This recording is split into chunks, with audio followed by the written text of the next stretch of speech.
Hello Internet, this is Olin from What I'm Listening To, once again here with another episode of Quickies. So starting things off, the first album I have here, this is Ahmad Wasaf's album, The Voidist. I'd kind of forgotten this guy had existed, and he is an amazing guitarist and musician. He does this sort of balance of psychedelic rock, folk rock, just kind of general alternative rock with like a psychedelic flair. He's best known for playing with the Yeah Yeah Yeahs. I believe he's a touring member with them, and then he's also a member currently of the Folk Implosion. He's got a couple of solo albums out now. This is, I believe, his third one. The one I'm most familiar with is his album Strange Hexes, and I wanted to explore more of his material, and I happened to find this in our clearance section, so I thought, let's give it a listen, find out how it sounds. I'm really looking forward to checking it out. I really liked that Strange Hexes album, so I'm hoping this one is just as good. I think this is a fold out here. Yep, so it looks like this is just all the lyrics, front and back here. And then the disc is on this side. Hands, creepy, awesome. Yeah, this one should be a fun one to listen to.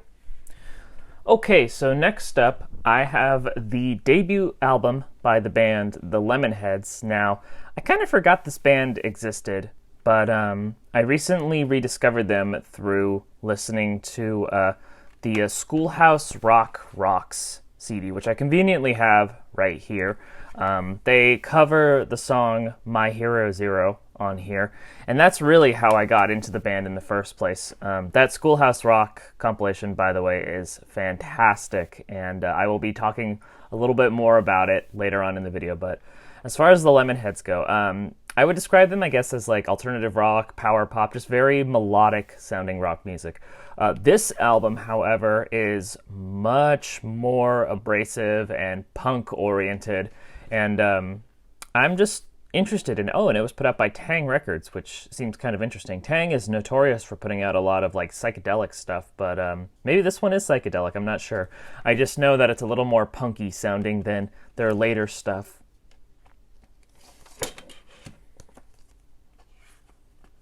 I like the title of this, Hate Your Friends. Can't get more punk rock than that. Nice little black and white shot of the band. Yeah, so, oh yeah, lyrics. I think these are lyrics. Yep, these are all lyrics. Yeah, so this one, again, should be an interesting listen. And it's interesting that this one's out of print now. Usually when it has the out of print sticker, we have things priced a little higher, but for $4.99, that's a bargain. Okay, so staying on the topic of Schoolhouse Rock, next up I have a collaboration between three people, Barbara Lee, Dick, I'm not going to be able to say his name, Dick Sudhalter, and Bob Dorough. So the main reason I rented this out is because of this dude right here, Bob Dorough. Bob is one of the main guys who composed the music for Schoolhouse Rock. And just going back to it, I've been listening and rewatching all of the Schoolhouse Rock shorts and am realizing just how much I really like how they sound musically. Just from a compositional standpoint, they're all solid. And, aside from the fact that I watched them as a kid and grew up listening to them and loving them, I can definitely appreciate what they were doing as an adult. So, realizing that Bob has a pretty extensive jazz career, I figured let's explore his non-Schoolhouse Rock stuff. This was the only thing that we had in the Bob Dorough section here, and I don't even think he does all the songs on here. I think he only appears on a handful. But this album is called Hoagie's Children, and it's basically just a bunch of Hoagie Carmichael covers done by these three people. So this should be a really interesting listen.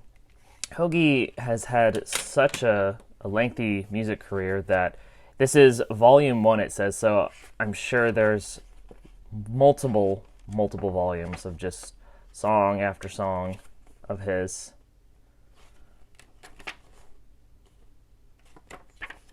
And there he is in all his glory. Yeah, so this one should be an interesting listen. I'm hoping I can find more of Bob Duro's solo stuff in the future, but I'm sure this one will be fine. So looking forward to checking this one out. Next up, I have, this is a band called Mid-Air Thief, and this is their album Crumbling. So it's funny because it says Japan on here, and that's actually incorrect. This band is actually from Korea. It made circles on the internets, and a lot of people were praising just how good it was. I think this came out in 2018. I'm not going to be able to see. It's all in Korean here. But when I stumbled across a physical copy of this, I was actually kind of shocked that such a thing existed. I was under the assumption that this was just kind of a digital album exclusive. You could only buy it on their Bandcamp or iTunes or wherever, but there are physical versions, and that's super cool. So I'm gonna rent this out and listen to it. I actually have not listened to it at all, but now is the time. I love the artwork here. Love it on the CD. The only thing I really know about them is they're kind of psychedelic, so that should be super fun to listen to. A booklet inside here. Looks like these are the lyrics. Shocking, not written in English.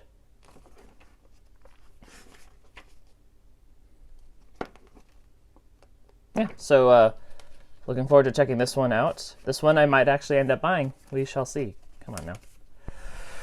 And then the last album I have here, going once again back to Schoolhouse Rock, I have Pavement's Wowee Zowee.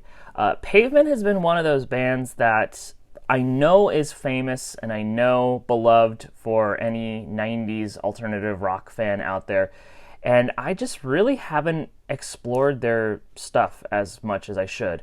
I've listened to their first album, which I believe I own a copy of. I've listened a little bit to the second album, and then anything beyond that I have not listened to. So the reason why I picked this up, well, a couple of reasons. This one is their third album, which again, not familiar with any of it on here. And then secondly, they have a cover on this Schoolhouse Rocks compilation. They cover the song No More Kings, which is one of my favorite covers on that album. And conveniently, you can see No More Kings is track 19 on this release here. So this is their third album, and it is a reissue with tons and tons and tons of bonus content. So I figured what better way to jump into this album than to just have all this content to explore. I am very much looking forward to checking this one out. I'm hoping that the stuff on here sounds similar to that cover of No More Kings, because I love that cover, and yeah, I would love to hear more material that sounds like it. I don't know if I'm going to go through this whole book in this video because it's pretty thick. But the gist to get from it is there's lots and lots of photos of the band and a write-up on the making of the album. But yeah, this one should be a fantastic listen. And once again, I might end up getting this if I like it as much as I hope I do. Okay, so that concludes this edition of Quickies. Thanks again for watching. And this is Olin from What I'm Listening To signing out. Goodbye.